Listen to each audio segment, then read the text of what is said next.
Oi, gente, tudo bom com vocês? E daí? Já compartilharam, se inscreveram, comentaram, curtiram o nosso vídeo? Façam isso e principalmente se inscreva, por favor, que vai nos ajudar muito a divulgar a nossa história.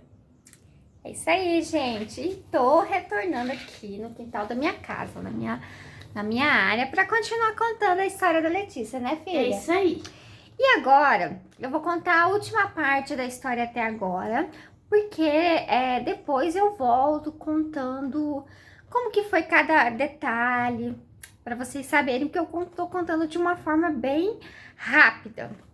E como eu falei, a Letícia, depois dessa parte do problema intestinal, a gente levou ela no psiquiatra, ele medicou, ela começou a melhorar nessa questão, só que isso com 4 para 5 anos. Mas qual foi o diagnóstico, como eu havia dito, com esse especialista, né, psiquiatra infanto-juvenil? O diagnóstico era depressão e toque para uma criança de 4 anos. E na época, eu acreditei, por quê? Porque, de fato, ele entrou com uma medicação que casou muito. Inclusive, é uma medicação que ela toma a mesma quantia e a mesma medicação até hoje. A gente não mudou porque ela se adaptou muito bem a essa medicação. Então, ela era uma menina bastante nervosa, bastante agitada na época. Tinha bastante dificuldades comportamentais. Então, ela melhorou bastante quando ela iniciou com essa medicação. Porém, ela foi crescendo e cada vez apresentando alguns sintomas, algumas características, né? Como, por exemplo, ela tinha sempre teve estereotipia, uma delas era os pulinhos, ela costumava pular muito quando estava eufórica, então ela dava grandes pulinhos. Hoje não é tanto pulinho que ela tem, as estereotipias com as mãos, mas mantém os pulinhos às vezes. Ela tinha muita resistência ao não, e uma das principais era as manias, né? As manias de todos os dias ter os rituais, tinha que ser as coisas da mesma forma, tanto para alimentação como para tomar um banho, e cada vez isso estava ficando mais presente.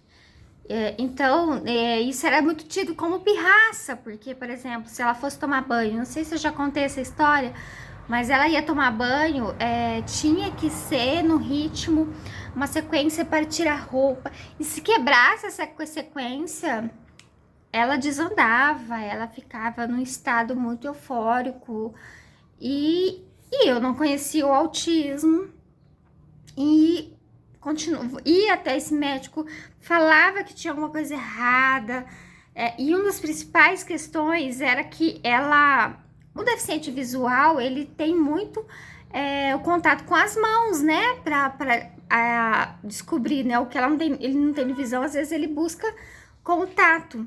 Mas não acontecia isso com frequência com a Letícia, pelo contrário, ela resistia muito em pegar na mão muitas coisas, ela não queria. Ela não tinha aquela busca por objetos de descoberta, ela não tinha esse interesse. Então, eu achava muito estranho.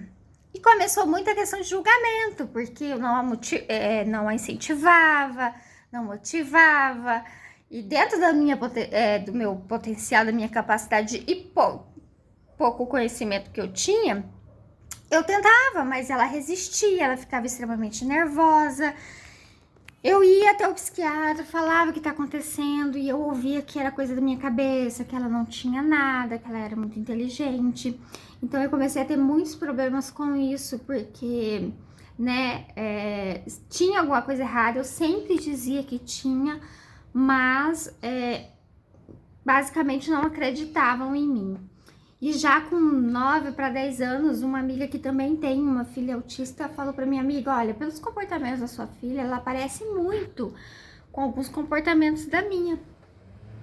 E aí foi quando foi abrindo esse leque, porque eu já havia ouvido algo sobre o autismo. Só que quando a gente não tem um conhecimento, a gente não sabe, a gente não consegue compreender, porque o autismo a gente tem que buscar realmente para compreender. E aí eu comecei a acordar para isso, a perceber, principalmente acreditar em mim, naquilo que eu acreditava desde o início de ter algo diferente, mas que poucas pessoas acreditaram em mim ou me falaram. E aí essa minha amiga incentivou muito a buscar. Eu fui para outro município em Cacoal, porque nós não tínhamos neuropediatra em Vilhena, e fui para Cacoal. Isso ela já tinha mais ou menos 11 anos.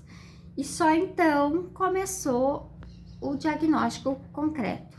É um processo, você vai lá, ela fez, eu levei tudo que eu tinha dela, ela já suspeitou, porém eu fiz passei por uma neuropsicóloga que fez avaliações, enfim. E aí, depois de alguns meses, eu tive finalmente o diagnóstico de autismo. E assim, por mais que pra mim, pra muita gente, o autismo, né, é um choque pros pais, e foi pra mim realmente, mas pra mim não foi um luto, porque pra mim foi um alívio, foi respostas que eu nunca tive, que por muitas vezes eu me culpei, me julguei, fui julgada muito mais. Uma hora eu volto aqui só pra falar sobre isso, sobre tudo que eu passei. E aí, pra mim foi respostas, foi muito, mas mais do que pra mim, eu acho que foi respostas pra própria Letícia, né, filha? É. A Letícia, depois que eu recebi esse diagnóstico, que a gente compreendeu, que a gente entendeu tudo que estava acontecendo, por que determinados comportamentos, a Letícia avançou de uma forma gigantesca, porque ela já estava num ponto que ela já estava com a baixa autoestima.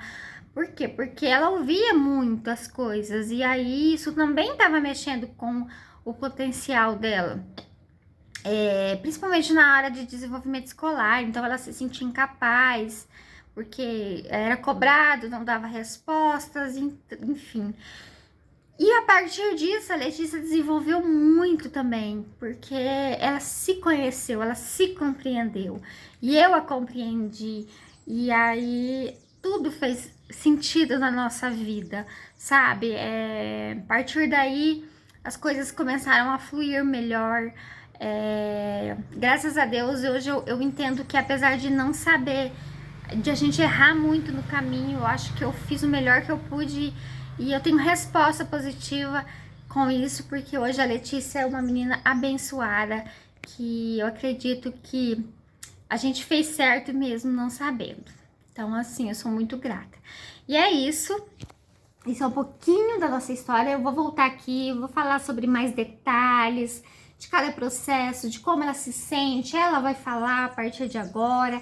E eu só queria dar um resumo da nossa história realmente. E mais no próximo vídeo eu vou contar o porquê também do intuito que foi a gente abrir abrir esse canal, contar a nossa história, porque tá perto de uma realização de um sonho que a gente tem. E no próximo vídeo eu vou contar pra vocês, não é isso, Letícia? É isso. Acho que você vai contar, né? Vou deixar a Letícia contar então, tá bom? Não percam, continue assistindo a gente, que a gente não vai parar não, tá bom?